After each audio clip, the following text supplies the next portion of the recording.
మనకు కూడా అన్ని ఇంట్లో వస్తువులన్నీ నొక్కదే పనిచేస్తున్నాయి. నిజమే, శారీరక శ్రమ తగ్గిపోయిందా లేదా? అది అభివృద్ధి నాశనం, ఆరోగ్యాలు పాడైపోయాయి. ఇంటి నిండా యంత్రాలు పెట్టుకున్నాం, మనకేమి శ్రమ పడకుండా కూర్చున్నాం. నడుము నొప్పి వచ్చింది, మోకాళ్ళ నొప్పి వచ్చింది. ఆడవాళ్ళకి ముఖ్యంగా గమనించడమా ఎంత ప్రమాదకరంగా ఉందో పరిస్థితి. 40 ఏళ్లకి అందరికీ మోకాళ్ళ నొప్పులే, 40 ఏళ్లకే. ఎందుకంటే వస్తున్నాయి. ప్రత్యేకించి కూర్చునే పని లేదు, లేచే పని లేదు, నిలబడి అలాగే వెళ్ళిపోవడం, మంచమే పడుకోవడం. ఎక్కడా వంగే ప్రయత్నం చేయకపోయిన తర్వాత రేపు ఇలా కాలు వంచాలంటే ఎలాగండి? అందుకే ఈ మోకాలు చెప్పలు భగవంతుడు నిర్మాణం ఒక జాయింట్, అది ఇలా ఉంటాయి. దాన్ని వంచుతూ ఉండాలి, మళ్ళీ లేపుతూ ఉండాలి, వంచుతూ ఉండాలి, మళ్ళీ లేపుతూ ఉండాలి, కాలు చాపుతూ ఉండాలి, ఇలా ఉంటూ ఉండాలి. అందుకే నవీన వ్యవస్థలో మళ్ళీ మనం ఏర్పాటు చేసుకోవాలి. సెల్ ఫోన్ మాట్లాడక తప్పదు అన్నప్పుడు సెల్ ఫోన్ నడుస్తూ మాట్లాడాలి. సెల్ ఫోన్ వచ్చినప్పుడల్లా లేచి నడుస్తూ మాట్లాడండి. నేను చేసే మీకు చెబుతాను. నేను ఇంట్లో ఉన్నా, రూములో ఉన్నా సరే సెల్ ఫోన్ మంచం మీద పెట్టేస్తాను, జేబులో పెట్టాను. ఇది ఏమైనా సుదర్శన చక్రమా, పాంచజన్యమా జేబులో పెట్టుకోవడానికి? ఎక్కడ ఏం పుణ్యమా, పురుషార్థమా? దిక్కుమాలింది. మృత్యువుని జేబులో పెట్టుకోవడమే సెల్ ఫోన్ జేబులో పెట్టమంటే. మృత్యువుని జేబులో పెట్టుకోవడమే. ఎందుకు పెట్టుకోవాలి? అవసరం ఏంటి? నేను మంచమే బారేస్తాను. ఎవరో చూస్తారేమో అని బెంగ నాకు లేదు. ఎందుకంటే మనకేం వ్యవహారాలు లేవు, వ్యాపారమే ఉంది, వ్యాపారాలు లేవు. ఇక్కడ చూసుకోమను, వాళ్ళకి తలనొప్పి వస్తుంది, ఇందులో ఏం లేవని. అంతే నిజాయితీ. ఏం చూస్తే ఏమైంది? పిల్లల్ని చూసుకోమని, భార్యను చూసుకోమని, బయట వాళ్ళని చూసుకోమని ఏముంది అందులో? 10 నెంబర్లు కూడా ఉంటాయి. ఎందుకంటే నేను ఎక్కువ భాగం బుర్రలో పెట్టుకుంటాను. నేను సెల్ ఫోన్ చూడను. నెంబర్ నాకు బుర్రలో ఉంటుంది, నొక్కుతా. సత్యనారాయణ గారి నెంబర్ అంటే నాకు తెలుసు, నేను సెల్ ఫోన్ చూడక్కల. నేను కంఠస్థం చేస్తాను, నాకు ఉంది, నా ప్రక్రియ నాకు అని పెట్టి వచ్చినప్పుడు నిలబడి నడుస్తూ మాట్లాడతాం. మీరు కూడా సెల్ ఫోన్ మాట్లాడినప్పుడల్లా నడుస్తూ మాట్లాడాలని నియమం పెట్టుకోండి. కొంత వ్యాయామం కలిసి వస్తుంది. మార్నింగ్ వాక్ చేసేసినట్టే ఎక్కడికి వెళ్ళక్కర్లేదు. పొద్దున్న సాయంత్రంలోగా మనందరం కనీసం గంట సేపు పైనే తెలుగు ఫోన్ మాట్లాడతామండి. గంట సేపు మనం నడిచినట్టే. పొద్దున్న నడవండి, మధ్యాహ్నం నడవండి, సాయంత్రం నడవండి. ఖచ్చితంగా పొద్దున్నే నడవాలి, పైరగాలి వీయాలి, లారీలు కూడా రాకూడదు. ఈ శాతస్థం వదిలేయండి, నడిస్తే చాలు. ముందు అవన్నీ మన కోసం ప్రపంచం మారుతుందా? మనమే మారాలి. కానీ నువ్వు నడక మొదలెట్టావు కదా, లారీలు రాకూడదు, ఎవడూ రాకూడదు అంటే వాడి పని వాడుకుంది, ఏం చేయమంటావు? దీనికి ఒక పెద్ద మార్నింగ్ వాకర్స్ అనడం, అసోసియేషన్ అనడం, దానికి ఒక ప్రెసిడెంటు, కార్యదర్శి, ఇద్దరు కొట్టుకు చావడం. అక్కడ ఈ ఏడాది నువ్వా, ఇంకో ఏడాది నేనా, మళ్ళీ దానికి ఎన్నికలు, ఎంత గొడవ. పొద్దున్నే నడవడానికి ఇవన్నీ ఎందుకండి? ఎవడింటో వాడు నడిచేదానికి. దానికో సంఘం, మళ్ళీ ప్రతి దానికో సంఘం. అసలు సంఘం పెట్టేసి అడవుడు చేసేస్తే కానీ మనకు నచ్చదు. అవినీతి మనం మానేస్తే కుదరదు. అవినీతి నిర్మూలన సంఘం అని పెట్టేయాలి. దానికి మొత్తం కార్యక్రమాలు పెట్టేయాలి. డబ్బులు కావాలి, వసూలు చేయాలి, అందులో నొక్కేయాలి. అవినీతి ఎక్కడ వచ్చేసింది? ఈ సంఘం పెట్టకుండా ఉంటే కొంత అవినీతి ఉండేది కాదు. వాడి పని వాడు చేయకుండా సంఘం ఏమిటి? ప్రతిదానికి దేనికి సంఘం? ఇక్కడే మనం జాగ్రత్త పడాలి. అందుకే సంతృప్తి జీవితంలో చాలా గొప్పది. సంతృప్తిని మించిన సంపద లేదు. ఏమిటి సంతృప్తి? తినుటకునున్న చాలు, అతిథింగనినంతనే తల్పుదీసి రమ్మనుటకునున్న చాలు. సాగర ఘోషలో పద్యమే. తినుటకునున్న చాలు, అతిథింగనినంతనే తల్పుదీసి రమ్మనుటకునున్న చాలు. తగనాలును బిడ్డలు ఒక్క చోట కూర్చునుటకునున్న చాలు.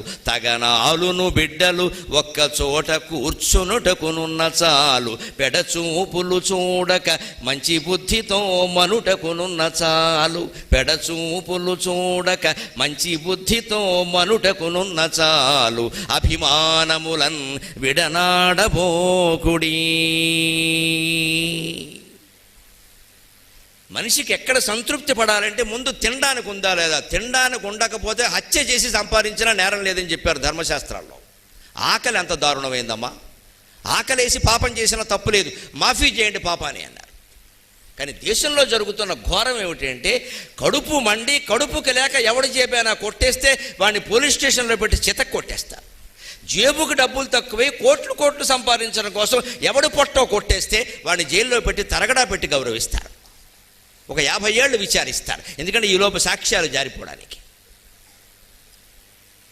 కూచుభట్ల ఆనంద్ అనేటువంటి మనిషిని జాతి వివక్ష పేరు మీద హత్య చేసి ఏడాది కాలేదండి. అమెరికా దేశం మొత్తం యావజ్జీవ శిక్ష వేసి పారేసింది. ఏడాది కాకుండా విదిన్ 9 months, 9 నెలల్లో.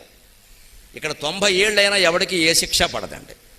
ఈలోపు జడ్జీలు మారిపోతారు, సాక్ష్యాలు మారిపోతారు. అసలు ఈ హంత కూడా చచ్చిపోతాడు, గొడవలేదు.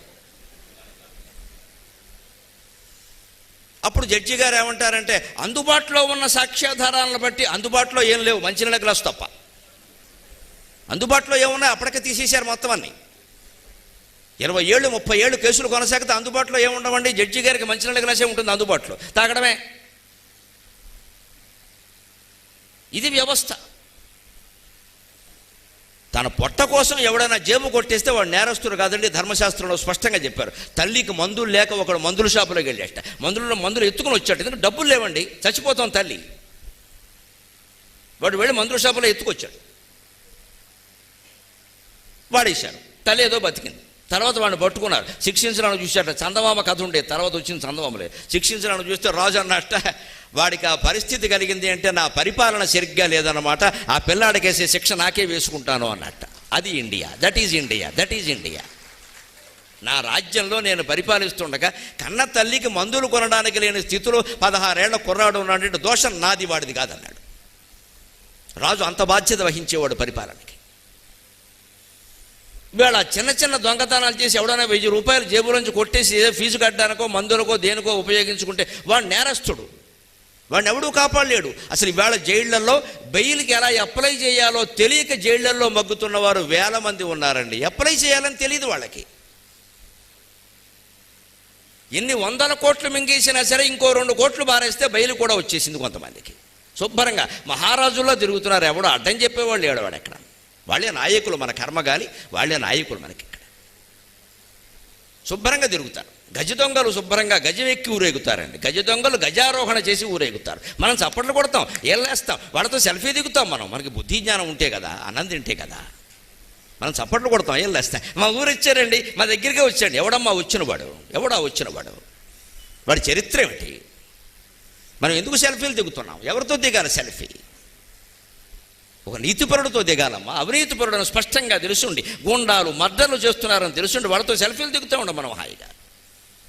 వాళ్ళు మన వాళ్ళని ప్రచారం చేసుకుంటామండి, ఏమి సిగ్గుపడమండి. ఎందుకంటే నాయకులు అయితే చాలు, ఏదైనా చేయి నాయకుడైపో.